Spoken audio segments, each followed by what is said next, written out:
এই গল্পের সাথে বাস্তবের কোনো মিল নেই। এই গল্পটি নির্মিত করা হয়েছে শুধুমাত্র বিনোদনের জন্য। এই গল্পের সাথে আমরা ভেসে যাব এক কাল্পনিক জগতে, যেখানে প্রান্তিক ও অভি তারা একে অপরে কিভাবে পরিপূরক হবে এবং ছেলে ও মেয়ের মাঝে নয়, বরং ছেলে ও ছেলের মাঝে একটা সম্পর্ক হতে পারে। তাদের এই সম্পর্ক পরিবার ও সমাজের চোখে নিষিদ্ধ হওয়া সত্ত্বেও তারা একে অপরে কিভাবে পাশে দাঁড়াবে এবং তাদের সম্পর্ক ভেঙে ফেলার জন্য পরিবার ও সমাজের বিরোধিতা পক্ষে। শুধু ভালোবাসা দিয়ে পৃথিবী ও আপনজনকে ঠিক করা যায়, তাও জানতে পারবো। তাহলে প্রান্তিক ও অভির ভালোবাসাময় জগতে ডুব দেওয়া যাক। গল্পের নাম এক তুমিতে আসক্ত, পর্ব 13, লেখক নীল। ওই পোলার কত বড় সাহস আমার পোলারে মারে হাঁক ছেলে ছেলে কথাগুলো বলছে আমির মিয়া। শাহের পাশ থেকে ক্ষিপ্ত ভঙ্গিতে বলল, বাবা তুমি চিন্তা কইরো না, ওই অভির জন্য এত কিছু তো দেখো, ওই অভিকে তো আমি ছাড়বই না। কি কর বাবা? শাহের বাঁকা হেসে বলল, আব্বাই এমন কাজ করুম যে ওই পোলা আর সমাজে মুখ দেখাইবার পারবো না। কিন্তু আব্বা, কোনো কিন্তু না। বাইরে কি হয়েছিল? অবির প্রশ্নে প্রান্তিক অবির মাথায় হাত বুলিয়ে বলল, কিছু না, প্যাক করে নাও, কালকে আমরা ঢাকা ফিরে যাব। অবি অবাক হয়ে বলল, মানে এত তাড়াতাড়ি কেন? আমরা তো এইখানে ঘুরতে এসেছিলাম। সামনে এক্সাম, অভি, এত ঘোরাঘুরির দরকার নেই। আর তোমাকে বললামই তো যে আবেগ চলে যাচ্ছে, তাই আমরা আজকে বিকেলে ঘোরাঘুরি করে কাল সকালে রওনা দেব ঢাকার উদ্দেশ্যে। আর আবেশ আবেশ নাম নিতেই একটা দীর্ঘশ্বাস ছাড়ে প্রান্তিক। অভি বুঝতে পারে যে প্রান্তিকের মন খারাপ হয়ে গেছে, তাই এইটা নিয়ে আর কিছু বলেনি। আচ্ছা আমি তাহলে যাই, পেক করি। প্রান্তিক মুস্কি হেসে অভির দিকে তাকিয়ে বলল, যাও। মামুনি মামুনি ডাকতে ডাকতে তাইফা যায় তার মায়ের রুমে। মিসেস সাহরা বেগম তাইফাকে দেখে চোখে পানি মুছছে, ডয়ারে হাতে থাকা ছবিটা রেখে হেসে বলল, কি হয়েছে আম্মু? মামুনি তুমি আবার কাঁদছিলে? সাহেরা বেগম হেসে বলল, কই না তো। আমার থেকে লুকাতে পারবে না তুমি মামুনি, আমার ক্ষুধা লেগেছে, খেতে দাও। সাহেরা বেগম হেসে বললেন, রুমে আয়। তাইফা মনে মনে ভাবছে, আর কতবার মামুনি এইভাবে একা একা কষ্ট পাবে।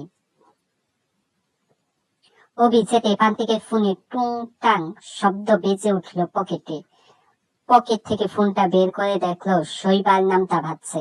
প্রান্তিক কল ধরতে উপাস থেকে হু হু করে হেসে শৈবাল বলল, প্রান্তিক জানিস সারিন শাকচুন্নিটার বিয়ে ঠিক হয়েছে। প্রান্তিক আনমনে হেসে বলল, সে তো আমার আগেই জানা ছিল। এইবার শৈবাল অবাক কণ্ঠে বলল, মানে? কিছু না।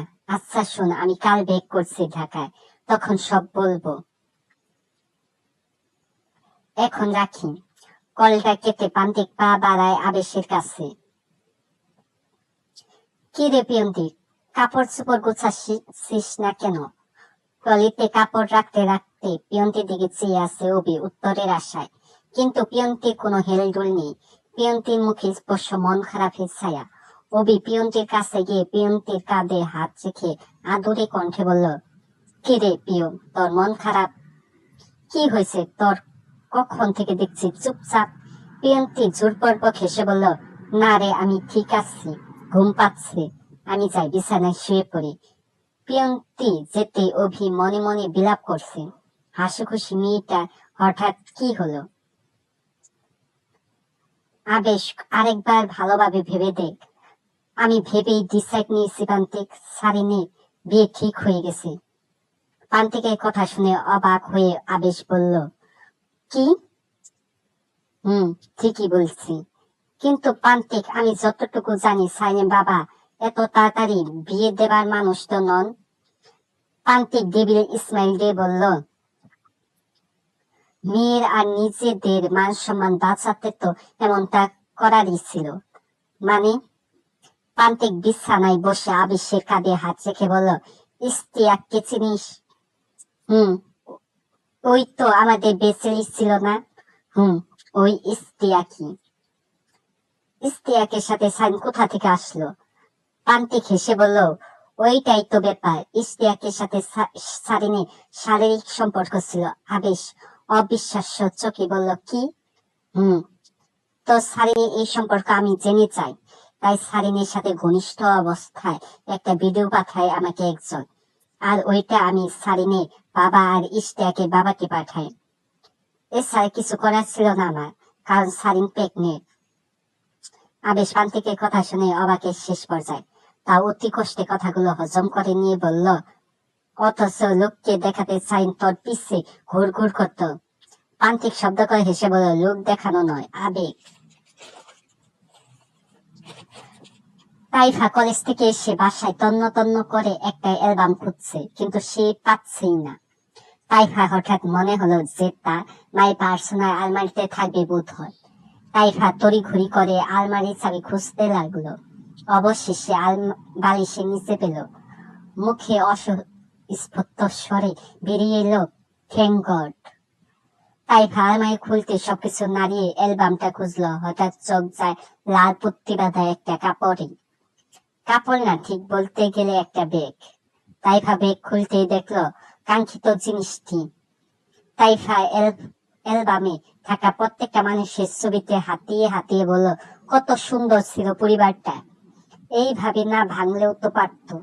কত মিশুক আর ভালোবাসা দিয়ে ঘেরা ছিল এই ভাই বোনের সম্পর্ক। এইভাবে তা আলাদা না হলেও পারত। তাইফা বিরক্তকর কণ্ঠে ভাবলো, ইস, এইখানে তো একটা বড় হওয়ার পরের ছবি নেই, ওদের তাহলে কিভাবে চিনবো? প্রান্তিক ছাদে যাবে। মনে হলো অভি কি করছে একবার দেখে আসি। প্রান্তিক অভি রুমের সামনে গিয়ে উকি দিয়ে দেখলো পিয়ন্তি ঘুমাচ্ছে আর অভি রুমে নেই।